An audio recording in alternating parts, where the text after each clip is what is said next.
आज हम आप लोगों को कॉन्स्टिट्यूशनल डिजाइन, संविधान का निर्माण किस प्रकार से हुआ है, इसके बारे में हम आपको विस्तार से बताएंगे।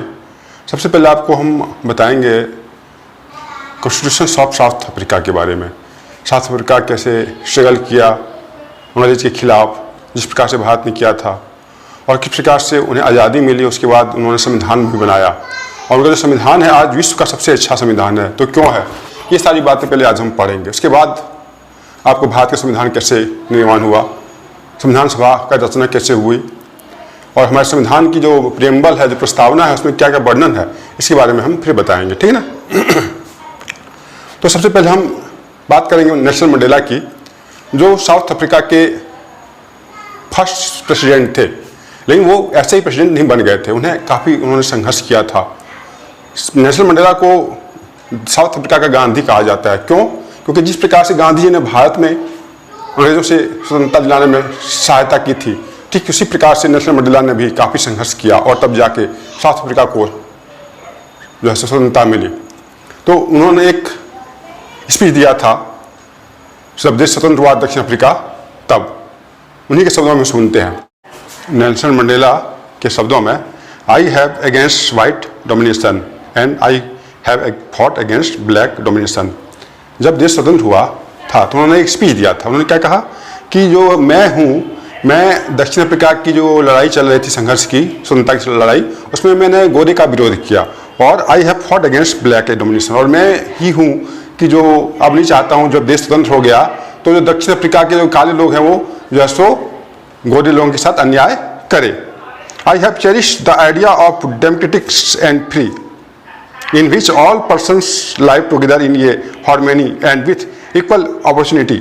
और मेरी जो इच्छा है कि ऐसा एक लोकतांत्रिक देश बने जहाँ सभी लोग स्वतंत्र रहें, और सब लोग एक साथ मिलकर सामंजस्य स्थापित कर जो है सो रहें, और सभी को समान रूप से फलने फूलने का अवसर प्राप्त हो। It is an ideal which I hope to live for and to achieve. यही मेरा आदर्श है, और इसी को प्राप्त करने के लिए मैं जिंदा रहना चाहता हूँ। But if need be it is an ideal for which I can prepare to die. और अगर इस आइडिया को बचाने की जरूरत पड़ी तो मैं इसके लिए मरने के लिए भी तैयार हूँ, लेकिन मैं अपने आदर्श को नहीं छोड़ूंगा। ये कथन जो है सो नेल्सन मंडेला ने जब दक्षिण अफ्रीका स्वतंत्र हुआ था तो उन्होंने कहा था, ठीक है ना।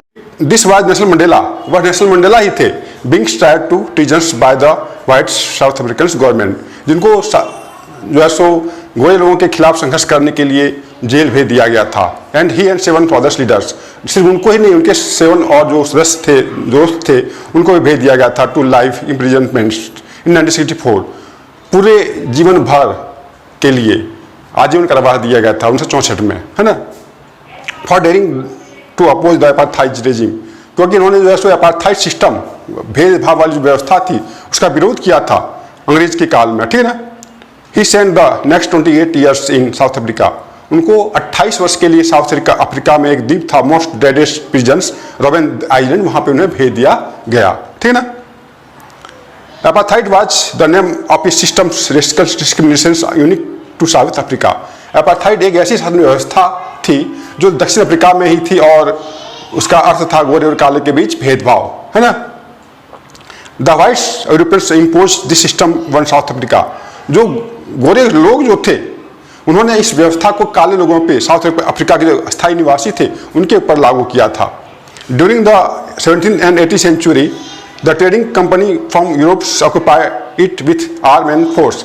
17वीं और 18वीं शताब्दी के दौरान में जो यूरोप के जो व्यापारी थे वो साउथ अफ्रीका आए व्यापार करने के लिए, और इसी दौरान उन्होंने क्या किया, इसी दौरान जो है सो उन्होंने ताकत के बल पे जो है सो और सेना के बल पे दक्षिण अफ्रीका को अपने अधीन कर लिया, है ना।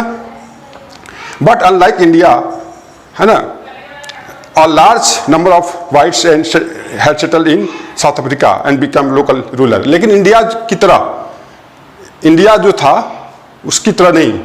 इंडिया में जब अंग्रेज यहाँ पे देश स्वतंत्र हुआ तो अंग्रेज यहाँ से चले गए, लेकिन साउथ अफ्रीका में जब वहाँ पे स्वतंत्रता मिली तो वहाँ के अंग्रेज वहीं पे रह गए, और वहाँ के स्थानीय शासन में उन्होंने अपना योगदान भी दिया और दे रहा है, ठीक है ना।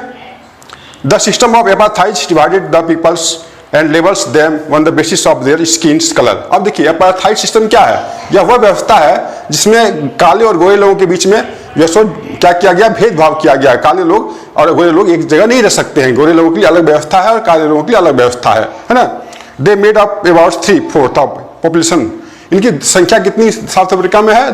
3/4 संख्या इनकी है ना। और इनको ब्लैक कहा जाता है, called black. Besides the two groups there were peoples is mixed races. ये जो काले और गोरे लोग हैं, इसके अलावा वहाँ पे मिश्रित लोग भी हैं जिसे कलर कहा जाता है, और कुछ भारतीय लोग भी जो यहाँ पे गए थे, यहाँ से दक्षिण अफ्रीका।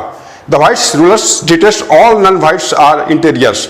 और ये जितने भी काले लोग हैं, मिश्रित लोग हैं, भारतीय लोग हैं, उनके साथ गोरे लोग बहुत ही बेकार, बहुत ही अन्यायपूर्ण जो है व्यवहार करते थे। The non whites did not have voting rights. और जो ये श्वेत लोग थे, जो काले लोग थे, जो भारतीय लोग थे, उन्हें वोट देने का अधिकार नहीं था। The apartheid system was particularly oppressive for the black. इस प्रकार से जो एपार्थाइड सिस्टम थी वह काले लोगों के लिए क्या था? ऑपरेसिव था, उनको दबाने वाला था, उनके साथ अन्याय करने वाला व्यवस्था था। They was forwarded from living in white area. वह गोरे लोगों के क्षेत्र में नहीं रह सकते थे। They could work in white area.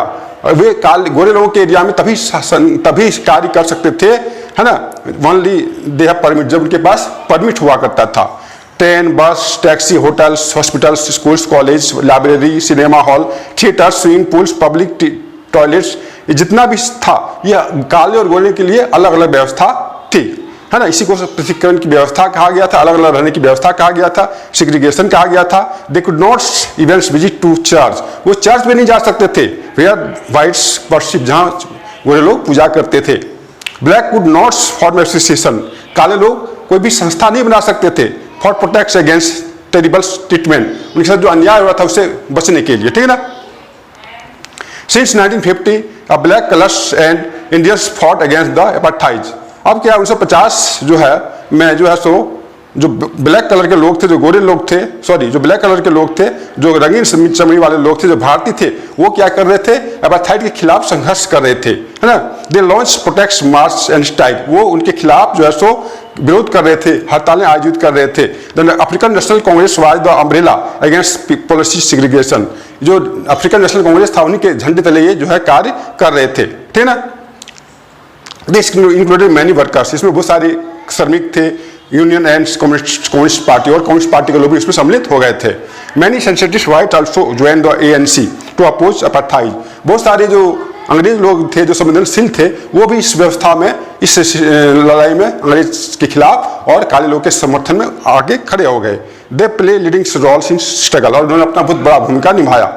Civil countries denounced apartheid as an injustice. बहुत सारे जो देश था उसने भी इसका विरोध किया, इसके खिलाफ जो है निंदा की, कहा है कि यह बहुत ही बेकार व्यवस्था है ना, एंड रेसिस्ट, और यह जो है सो अच्छा नहीं है। But white racist governments continue to rule by retainings. लेकिन जो गोरे सरकार था वह अन्याय करने में जो है सो कोई उन्हें हिचकिचाहट नहीं हुई, वो अपना कार्य जारी रखे।